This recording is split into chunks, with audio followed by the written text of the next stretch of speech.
บอกเนี่ยได้ในนี่มื้อ1กับ2คืนมื้อ1กับ2คืนเฮามาแต่พี่ก็ตอนเช้าตอนแรงเฮานอนตะแคก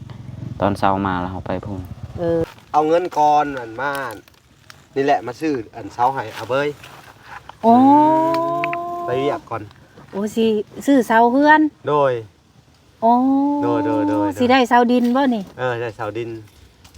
เยี่ยมแม่ถามรายละเอียดเด้อไอ้บุญเด้อสิเมื่อบ้านก่อนสิเมื่อเอาเงินให้เจ้าเด้อก็ค่อยถามก่อนว่าทางเจ้านี่มีส่วนได้แน่หรือว่ามีแต่เสานี่บ่งบนี่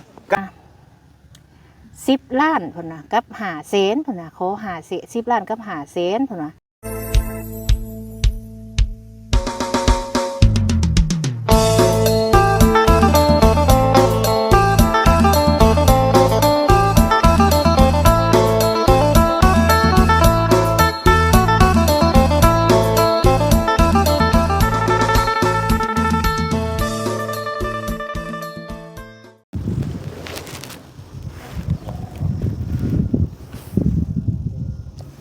สบา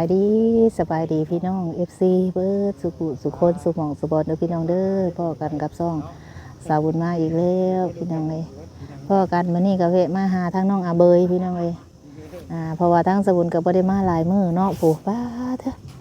ทางรถเบาเซนทางรถเบาพรรถเบาหล่าพี่น้องเอ้ยมื้อนี้ก็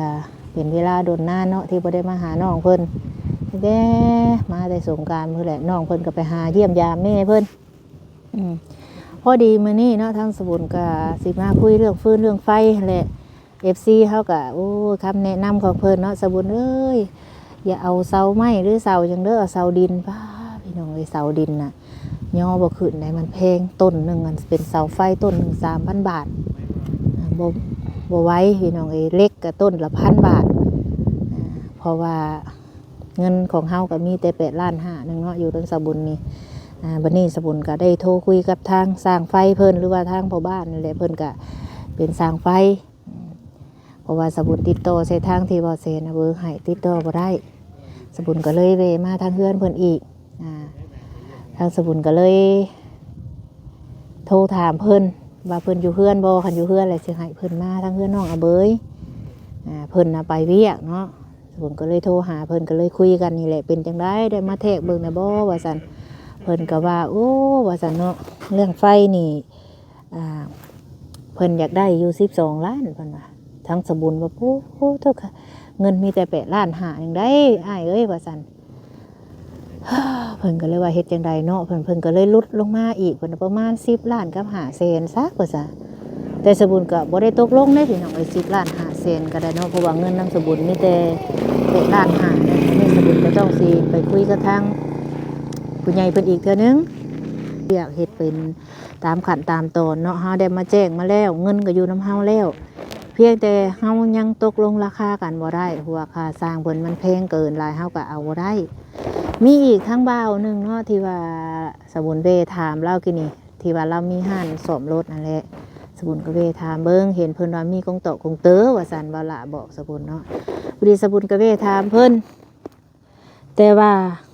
คนว่ากงเต๋อน่ะ7.5 ล้านเพิ่นบัดนี้ผัดบ่เกี่ยวกับมันสายฟืนสายไฟค่าสร้างอีกให้เฮาซื้อเองอีกสบุญก็เลยบ่ได้ตกลงเอาตัวน่ะเพราะว่าค่ากงเต๋อซื่อๆนี่นำทั้งในบ้านเพิ่นนี่เพิ่นมีแต่ว่า3.5 ล้านเนาะสบุญก็เลยบ่ได้ตกลงเอาเพราะว่ามันแพงกงเต๋อซื้อก็7 ล้านปลายแล้วมันก็บ่ไหวเด้เนาะ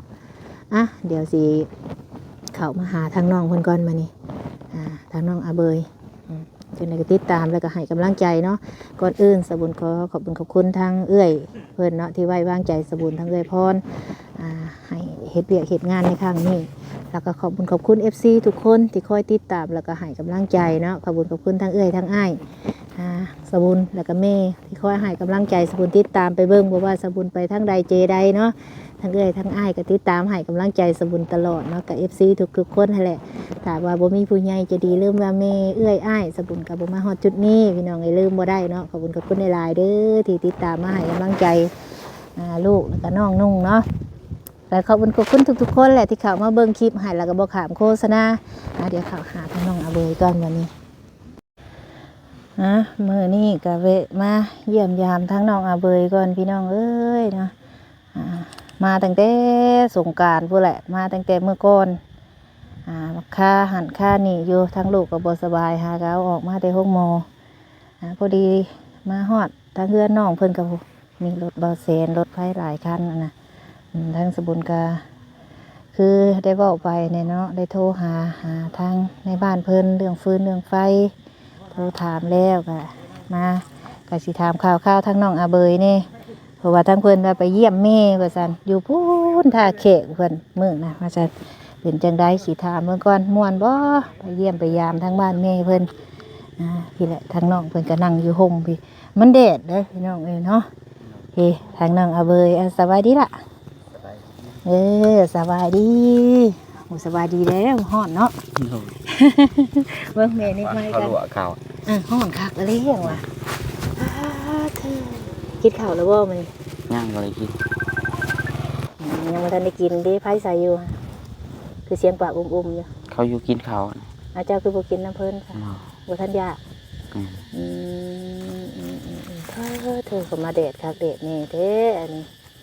เบิดเอาไข่ซื้อมาสุดแล้วหมดแล้วแม่ละว่าเกงไข่มีแต่น้ำทอดไข่ก็ได้สงสัยน้ำมันบ่ฮ้อนอยู่บ่มันบ่ฮ้อนใส่น้ำมันจะคึกหมอบ่แม่นเบิดแล้วบ่จักน้ำมันทอดบาดยังทอดแล้วก็เท่ากลับคืนไปสิใส่น้ำมันหลายเฮาใส่น้อยนึงทอดไข่นึ่งข้าวอยู่บ่มื้อนี้คือบ่นึ่งบ่อยากบ่มันยากไหมคือบ่นึ่งจ้ะนึ่งแล้วคือเก่งนึ่งตั้งแต่มื้อเช้านี่ก็นึ่งตอนเช้าแล้วเฮ้ยจะถามว่ามื้อเว้นนี่ครับบ่ได้นึ่งมื้อเว้นโอ้ยสิมันชื่อคักเนาะเป็นจังได๋ซั่นไปเยี่ยมแม่เป็นจังได๋เพิ่นอยู่ดีมีแฮงอยู่บ่โดยก็อยู่ดีมีแฮงเป็นจังได๋ได้เป็นเห็นแม่ก็ดีใจได้เห็นแม่ไกลบ่จากนี่ไปไกลเติบมาแล้วค่ารถเท่าใดจากพี่ไป500,000ลบไปลบมานะโอ้ได้ไปยังไปหาแม่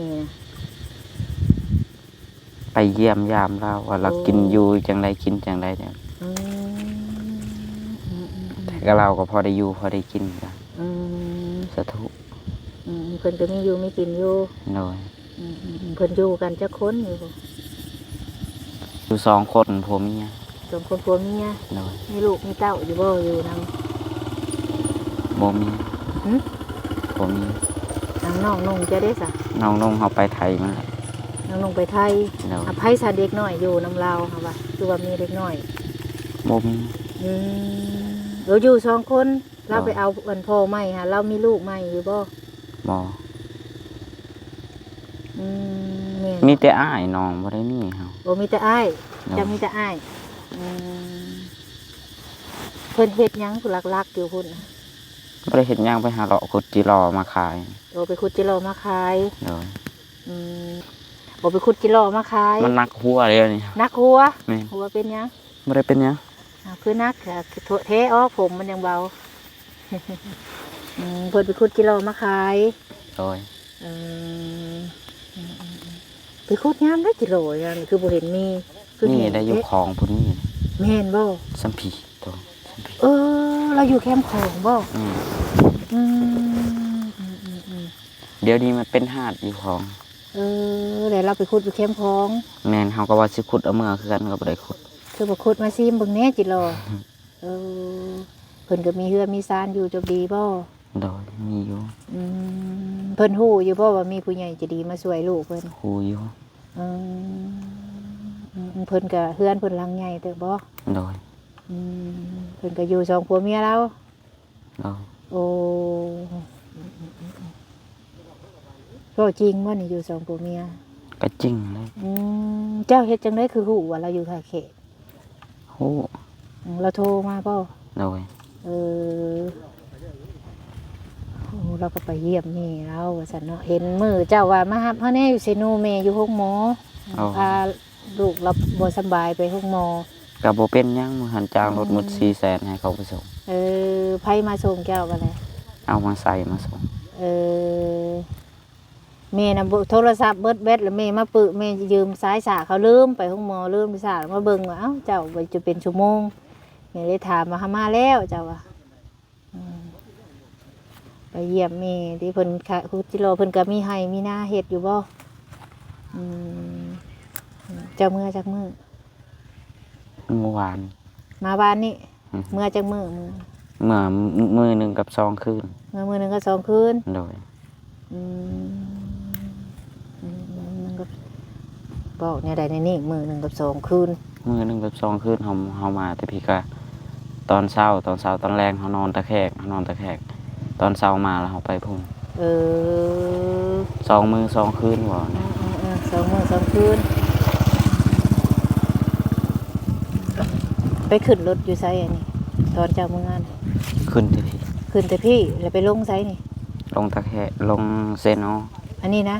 โดย โอ้กุดซุ่มบ่ยังเขาเอิ้นนี่ แม่น จากนี่จากกุดซุ่มเลยไปลงเซนู โดย โอ้เลยบัดนี้คันน่ะมาทันคิวรถเขาแหละขึ้นจากเซนูมาลงกุดซุ่ม โดย แต่จะมามื้อนั้นน่ะบ่ทันรถ บ่ทาน โอ้เพิ่นออกเพิ่นก็ต้องมีเวลาออกเนาะ โดย เจ้าขึ้นมื้อนั้นเจ้าขึ้นแต่เช้าบ่ แต่เช้าเลย อืม แต่7 โมงเช้า ฮอด 8 โมง8 โมงครึ่งขึ้น โอ้จักโมงฮอดบ้านอันฮอดปุ๊ ฮอดแกงกอก ฮอดฮอดไปทางแกงเกาะบ่ซะ เฮาไปนอนแกงกอกมื้อ ขึ้นแต่พี่แล้วไปนอนแกงเกาะอีก บ่แล้ว เอ้า ลงมาแต่พุ่นก็แวะนอนแกงกอก อืมมีอันไผมาแจ้งข่าวดีอยู่บ่มื้อนี้หึบ่มีย่านว่ามีผู้มาแจ้งข่าวดีได้นั่นได้นี่เรื่องเงินเรื่องซานเจ้าอืม สาวนี่ก็ลูกกับผ้านี่โอ้ยของวิแมน เอ้า ลูก แม่น เขาเรียกนอก2 คน แม่นบ่ใส่ เออ โอ้เอาสบายดีเจ้าอันนั้นเนาะใส่เฮือนอะไรอยู่สินะ สวัสดี โดยเอานั่งลงมาล่ะ แล้วบ้าน เอาสิไปเช็คว่าสวมกันนอกกันนั่นคักแท้ ที่เมื่อนเอาเงินก่อนมานี่แหละมาซื้อเสาให้อาเบย โอ้ ไปเรียกก่อน โอ้สิซื้อเสาเฮือน โดย โอ้ โดย สิได้เสาดินบ่นี่ ได้เสาดิน เยี่ยม ถาม แม่ รายละเอียดเด้อ นั่งจบดิน แนะนำมาหลายอยู่อาเบยกะคือว่าแหละเป็นเด็กน้อยเนาะต้องขอโทษขออภัยเด้อพี่น้องเอ้ยเนาะ โดย เพิ่นก็แนะนำเฮาทางบ่ละก็หลายอยู่ โอ้ เขาก็บอกหัวเสียจะได้นอกกะแบบคนแบบน้องเพิ่นบางมือก็อารมณ์ดีบางมือก็บ่อารมณ์ดีนะบางเทื่อก็อาจจะไปเจอแบบว่า อันเรื่องศอกเรื่องเศร้ามาก็เป็นได้เนาะเบย โดย เจ้าบ่ยากคันละหน้าบูนะ อืม จกช่วงแล้วโลดค่ะเห็นบ่ เออ จกช่วงแล้วเงี แต่ ยบ ว่า โล คือ ด ว่าแหละหน้าตาเราเรามันคึมนะมันคือคนแบบว่า อันบ่เอาใจใส่หยังหั้นนะแต่ที่แท้เพิ่นก็แบบว่าบางเทื่อก็อาจสิเว้าบ่เก่งแน่บ่หรือว่าอาจสิบางเทื่อก็ไปหาแม่ไปได้มาเอ้าถามบอกไอ้บุญดูไปได้ ถาม หา เพิ่น แม่ แล้วก็เพิ่นเล่าให้ฟังอยู่แล้วก็ยิ้มกับหัวยุ่งสุกก็เว้าหยอกไว้เพิ่นก็หัว โดยเอาก็มีแต่ว่าเจ้าอยู่กับอันไอ้บุญเด้อสิเมื่อบ้านก่อนสิเมื่อเอาเงินให้เจ้าเด้อ ก็ค่อยถามก่อนว่าทางเจ้านี่มีส่วนได้แน่หรือว่ามีแต่เสานี่บ่งบนี่ ก็มีแต่เสาหั่นแหละครับ มีเสาดินจักต้น ก็ประมาณสิเอา6 ต้นนี่แหละ 6 ต้นโอ้เป็นเฮือน2ชั้นบ่ล่ะ แม่นเฮือนทองสั้นก็ โอ้เป็นเสา6 ต้น คือเฮือน2ห้อง แม่น โอ้เอาดีใจนำเด้อล่ะเด้อนี่ เอ้าเฮาก็จะได้กลับก็ได้ เด้อขอบใจเด้อบ่ล่ะเด้อ โอ้ย ดีแหละที่ว่าได้ยินข่าวทางเจ้านำเนาะ โดย เอาเงินน่ะสิมาซื้อมามื้อใดค่ะ ก็มื้อเขาว่ามื้ออื่นหรือมื้อฮื้อนี่แหละ เนาะเพราะเฮาต้อง ไปเอาเงินก่อนเพราะว่าเฮาก็อยู่บ้านอยู่เนาะเงินก็อยู่บ้านธนาคารอยู่ใกล้เกาะพุ่นน่ะ ดีใจแล้วที่ว่า โดย มีเสาเผื่อมีผู้อยาก แม่น เพิ่ม แม่น เติมมาเนาะ ม่ แต่ตอนนี้น่ะคือได้แต่เสาเนาะบ่ล่ะเนาะ โดย อ่า ก็คือเป็นประเภทไม้ก็พอยากเพิ่มเติมคือทางผู้ใหญ่ทางสาวบุญอยากซอยก็ซอยมากก็ได้ โอ้แต่ว่าทางแก้วนี่มีแต่เสา แม่น และทางเบาเซนน่ะมีหยังแน่เพิ่นเคยเว้านำเจ้า ก็น่าจะมีสังกะสี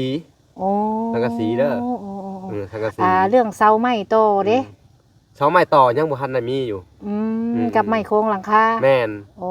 ไม้แป้นเนาะต้องมีแป้นปู โดยโอ้ยมีหลายมีคือมีค้าง มีครบแล้ว ข่าว บ่ มีน่ะหลายอย่างอยู่เนาะ โอ้มีแต่เสาเนาะ โดยกำลังมีแต่เสากับพี่ที่มีผู้ใหญ่ชมทุบมาก่อนเนาะกับ แห่งดีเนาะ ขอบคุณทั้งอันแม่แก้วเพิ่นเอาไง โอ้มี เนาะ แก้วบ่ซื้อเสาดินให้ โดยแม่น โดยเอาดีใจนำ โดย เนาะ โดยเอา โดย เฮาสิได้กลับก่อนเด้อ โดย เพราะยัง ขอบใจเด้อว่าหลาน ไกล เด้อ เดินทางประมาณ โดย 200-300กว่ากิ พุ่น โล ว่าเมื่อทั้งพุ่นบ่ บ่ออกเฮาลัดออกไปพี่ โอ้มีทางลัดอยู่ แม่น โอ้ โดย เดินทางปลอดภัยเด้อ สบายดีเด้อสบายดี โดยขอบใจทั้งเบาหล่า โดย เอาดีใจนำ อยู่ ผักบอกเพิ่นนำเด้อเป็นหมู่เพิ่นน่ะให้อยู่ในเฮือนเด้อบ่ไปไสเด้อ โอ้ยเจ้ายังสิกลับมาอีกบ่ สิมามื้ออื่นเช้าสิมาแต่ โอ้ เด้อ โอ้เด้อเพิ่นบ่ไปไสดอกอยู่นี่แหละ ไปก็ลมพัดหนี เห็นว่าพายุมาน่ะ เจ้ามาเหลือแต่ขี้ดินนี่ เฝ้าอยู่นี่แหละสิไปไสคันเฮาไปแหละบ่คนมาหาเฮาแล้วเขาบ่เห็นเฮาเขาก็เมื่อเด้เมื่อทางว่าพรบ่ แม่นบ่พรแล้วก็บ่าวไปสั่ง มาบ่าวน้อยเชียงรายจักเราอยู่บ่เรากับหมู่เดียวกันกับบ่าวพรแหละบ่าวน้อยบ่าวแอนเมื่อละบ่ เมื่อละพี่น้องไอ้ผู้ทางบ่น้อยพุ่นนะเพิ่นก็กำลังสิเมื่อเนาะดีใจนะเสาเพื่อนดินแล้วคิดออกมาแล้วว่าหมวดมันสิเป็นแบบใดได้แต่เพิ่นเสียให้เนาะล่ะ แล้วแต่เพิ่นเซ็นให้ อย่าจะหนีปะเฮือนได้ลมพัดหนีบ่มีผู้นั่นได้มาโดดเพื่อนเฮาไปใช้ว่าไปดุหลาย อย่าไปเด้อ โดย วันนี้เวลาอันมีสิได้เพิ่นมาเยี่ยมมายามหาเฮาแล้วมันบ่เห็นคนเด้อล่ะเด้อ โดย มีแต่เทื่อเบาเซนเราอยากมาเราก็มีงบเตรียมมุงหลังคาเฮือนให้เจ้าหูแน่หะ โดย คันว่าเพิ่นมาบ่เห็นเจ้าแลเพิ่นก็สิคุยกับไผบัดนี้มันเทื่อเพิ่นก็อยากมาเยี่ยมมายามผู้ใหญ่คิดฮอดคิดถึงโอ้ไปเยี่ยมมาเบยแน่ว่าซั่นมาบ่พอก็เพิ่นก็ลบมือแล้วบัดนี้เฮ็ดหยังเวทจะได้ยินข่าวว่าเพิ่นสิซื้อเสาดินให้นี่รู้สึกในใดบัด ก็ดีอยู่ ดีใจนั่นล่ะเนาะ โดย ดีใจน้ำจ้ะเอาได้ข่าวดีแล้วพี่น้องเอ้ยมีเสาเดี๋ยว มันหยังมีแต่ มันยัง มีแต่ขี้ดิน โอ้ตัวปงไปทุกที่เนาะยังไปจะอยู่ทางในยังบ่เซนบ่ โดย ไปสามเมื่อเฮือนผู้รักเขาบ่เซนอยู่หก เขาสิตายเขาออกมา หืม เขาสิตายเขาออกมา สุแล้วบ่ไข่หมูแดงนำหั่นน่ะ ยังบ่ได้เอา คือว่าเอามาก้อยกินดูแซ่บกว่าไข่หมดดำเด้อสิบอกให้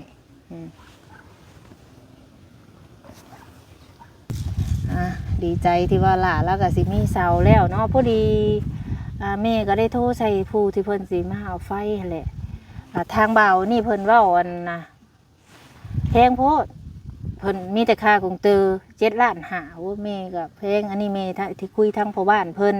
ผู้ที่เพิ่นมาเบิ่งมื้อนั้นแหละว่าสินัดเราออกมาอีกเราบ่อยู่เราไปเวียกเราว่าเพิ่นสิลดลงมาให้ประมาณ10 ล้านเพิ่นน่ะกับ5 แสนเพิ่นน่ะขอ5 แสน10 ล้านกับ5 แสนเพิ่นว่าเพิ่นสิมาเฮ็ดให้เพิ่นว่าเพิ่นเว้านะแต่แม่ก็ยังบ่ได้ตกลงหรอกเพราะว่าแม่ก็ยังบ่ได้คุยกับผู้ใหญ่เพิ่นอีกเพราะว่าเงินผู้ใหญ่ที่เพิ่นสิมาเอาข้าวไฟให้เจ้าน่ะเพิ่นฝากเงินนำแม่นี่มีแต่8 ล้านกับ5 แสนเดี๋ยวแม่สิคุยกับเพิ่นอีกก่อนแล้วก็ทางผู้บ้านนี่น่ะโทรคุยกันซื่อเพิ่นไปเวียกแต่แม่ก็ยังบ่ฮู้ว่าเพิ่นสิมาฮอดตอนใดถ้าเพิ่นมาอีกจังสิลงใหม่อีกพอเป็นเสาเป็นหยังเพิ่นสิหาให้เลยนะ โดย คันสิหาเองว่าจักสิหาอยู่ไสว่าจะหาได้บ่หาสิแหละเพิ่นว่าคือแม่ได้เว้าไปหั่นแหละถามเพิ่นไปแล้วเพิ่นบ่อยู่ว่าสิเอิ้นเพิ่นมาพี่แหละให้เพิ่นมา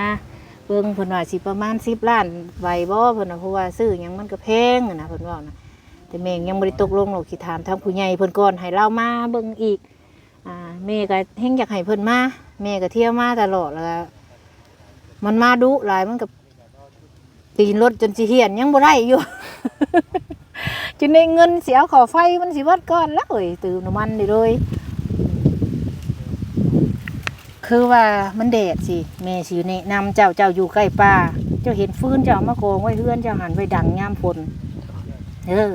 เจ้าออกมาเลยเจ้าก็ตัดไว้บัดยามฝนเจ้าบ่มีฟืนดังเลยกันเจ้าดูเจ้าเห็ดเต่าน้อยนี่เห็ดไว้ดังเคยเห็ดบ่นั่นแหละจะมีบ่ผ้าจักอยู่บ่ผ้าอีโต้ บ่มี เอายังจะพันหันพันนี่ ก็บ่มี บ่มีผ้าบ่เลย บ่ เจ้าเอาใส่สะฟันใหม่ฟันต่อ ก็บ่ได้ฟันหักเอา อากูตายฮะบัดนี้ เขาเจ้ามีเจ้าสิหาบ่ฟืนหามาไว้เดี๋ยวแม่สิซื้อมาให้มื้อหน้าแม่มาเด้อ โดย น้ำมันเดดสิเฮาหามาเมียนบัดยามฝนเนี่ยมันหายาก โดย เฮาต้องเพิ่งตัวเฮาเองเฮาไปเพิ่งผู้อื่นบ่ได้เข้าใจติแม่เว้า โดย เฮาต้องว่าเฮาเป็นลูกผู้ชายเฮาไปหาหม่องใดมันมีฟืนมีหลัวเฮาเก็บมาเมียนเฮาอยู่ตัวผู้เดียวเด้เฮาเพิ่งคนอื่นบ่ได้ตนต้องเพิ่งตนเพิ่นบอกเฮาสิไปเพิ่งผู้นั้นผู้นี้จะได้ผู้นั้นสิเอามาให้เฮาบ่แม่นเฮาต้องไปหามาไว้ โดย คือผู้ใหญ่และนี่เพิ่นมาช่วยเฮาเพิ่นสิบ่ช่วยเฮาตลอดไปเพิ่นช่วยเฮาพอได้พอมีเพิ่นก็ไปช่วยคนอื่นนั่นล่ะเด้อ โดย โอ้ยคันว่าต้นบกต้นนี้มีใบก็คือสิห่มอยู่ดอกเบยเอ้ยมันตายเด้อบ่นี่ บ่มันหล่น มันคือว่านานปงที่โอ้ยอย่าฟ้าวร่นเด้อต้นนี่ให้ต้นนั้นปงก่อน มันสิบ่มีห่มต้นเนาะ กะม่วนอยู่ผม ฮะเป็นจังได๋ กะม่วนอยู่บ่ได้ทางเอา ทางอันใด พอได้จอดรถ ทางรถเดี๋ยวสิซื้อผ้ามาให้มื้อใดมาก่อนให้เจ้าทางเด้อไผสทางบ่นี่ ลุง ลุงทางปู่เพิ่นที่มาอันเฮ็ดนั่นน่ะบ่ แม่นพาเขา เราทางเจ้าสิทางเจ้าสิหาพื้นเอาสิซื้อมาให้ค่ะต้นหยังจะเอิ้นไปน้อย กัลปรแน่ หึ กัลปรแน่ ต้นเหมือนแอ แม่น บ้านข่อยเอิ้นต้นเหมือนแออันนี้ กะต้นมันแอ้ โอ้ สารถึงก็สิเอามากัลปรแน่ ข่อยไกลไปกินนี่ข่อยเห็นแล้วห่านวอนเจ้าอยู่อะมันจะนอนน่ะข่อยไปบ้านน่ะนะกินนี่ นี่ใช่ ไปบ้านอันนี้เดียวเห็นบอนเจะนอนอันนี้เครืออันนี้ อ๋อ คือไปนอนอยู่แคมทางแท้วิญญาณเขาเอาไฟลนบ่ บ่ ห้างหมดนั่นบ่เจ้ากินตอนนั้นนะ โดย ห้างหมดนั่นบ่ได้แซ่บคือห้างหมดแดงเด้อจะลองกินเด้อไข่หมดแดงเจ้าสิหยามเด้อนี่เพิ่นกินตะกี้เพิ่นน่ะห้างไข่หมดดำนะนี่ไข่หมดแดงน่ะมันแซ่บกว่าเด้องัวไผนี่งัวเจ้าบ่ แม่นและมันไปแถวนี้ว่า งัวเจ้าเด้อนี่ไปเฮ็ดงัวโรเด้ติดคุกได้บางเมฆสิถามเจ้าก็อยากเฮ็ดงานอยู่บ่คันมีงานทำแถวนี้ อยากเฮ็ด อยากเฮ็ด โดย แม่นเจ้าต้องโศกหาเฮ็ดเวียกเด้อล่ะเด้อบัดเฮาอันเพิ่นเฮ็ดเวียกเฮ็ดหยังช่วยหาแล้วหาเฮ็ดเวียกพอได้ไว้เสียค่าฟืนค่าไฟเด้อ โดย มันเทื่อเพิ่นเอาไฟเข้าให้เฮาแล้วเอาเงยหน้าขึ้นมาจักเทื่อลูกถึงเทื่อเฮาเพิ่นเอาไฟเข้าเฮาแล้วเพิ่นสิบ่นำมาเสียให้เฮาเด้ โดย เฮาต้องหาเงินเสียเองเด้อเฮาต้องรู้จักทำงานอีกอย่างเจ้าก็โตคนเดียวแลงานหยังมันควงหน้ามันได้เงินน่ะทำโลดบ่ต้องเลือกเฮ็ดโลดว่าเจ้าให้เงินเดือนเท่าใดแหละเพิ่นให้เฮ็ดเลยคันเพิ่นให้เงินเดือนเฮ็ดโลดเรื่องงานคันว่าเฮาสมัครคันว่าเพิ่นผู้อยากได้นำบ่ใกล้มันใกล้เฮือนเฮาว่าซั่นซะ โดย เฮาหลอกเพื่อนหลอกซ่านแหละเฮาไปได้มันใกล้เนาะ โดยมีอยู่งานอยู่ งานยังบ่ งานอยู่ดงจักบ้าน อยู่ ตะ ไส แคกพวก อยู่ไส ตรงกลางวะ อยู่ไสตรงกลางไกลว่าจากนี้ไป ใกล้ตะแคกพุ่นแหละ โอ้สิไปไปจังมันก็ทิ่มเพื่อนแล้วคันเจ้าไปผู้เจ้าก็ป้าเพื่อน เดือนหนึง11ล้านงานสร้างเกลือ ฮะ งานสร้างเกลือ สร้างเกลือ นี่ เวียดได้สร้างเกลือ เฮ็ดเกลือไปขายนี่ เฮ็ดเกลือไปขายโอ้มันไกลเฮือนกับเจ้าไปพุ่นเจ้ากับป้าเฮือนเจ้ารู้แล้วหาเฮ็ดแถวนี้ซะแถวใกล้ๆตลาดกุดศอกกุดจุมนี่ถามเขาเป็นลูกจ้างเขาขายเครื่องขายของน้ำเวียดน้ำหยังหั่นมันจะก็ให้เรือนละล้าน2 ล้านก็ขายมันใกล้มันเศร้าไป เจ้าเคยถามอยู่บ่แถวนี้เจ้าเฮ็ดโลด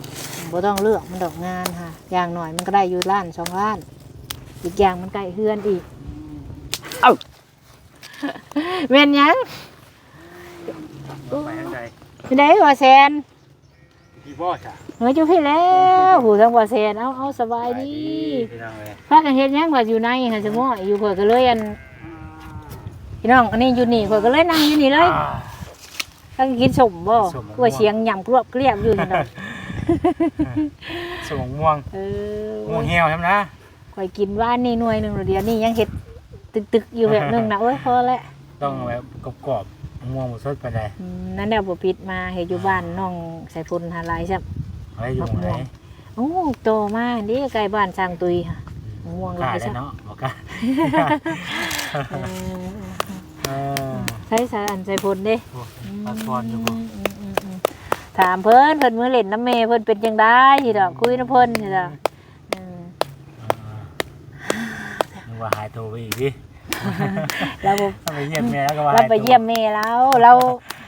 มื้อนั้นข่อยว่าสิมาเราบอกข่อยอยู่แม่เอ้ยอย่ามาเด้อเฮาไปท่าแขกเราอ่ะเราว่าข่อยบ่ไปหยังไปหาแม่เฮา เอาถ้าแขกผู้ แม่เราจะพูดเอาเบย โดย แม่อยู่ท่าแขกก็เลยไปเยี่ยมพูนเรา ไปเองเลยนี่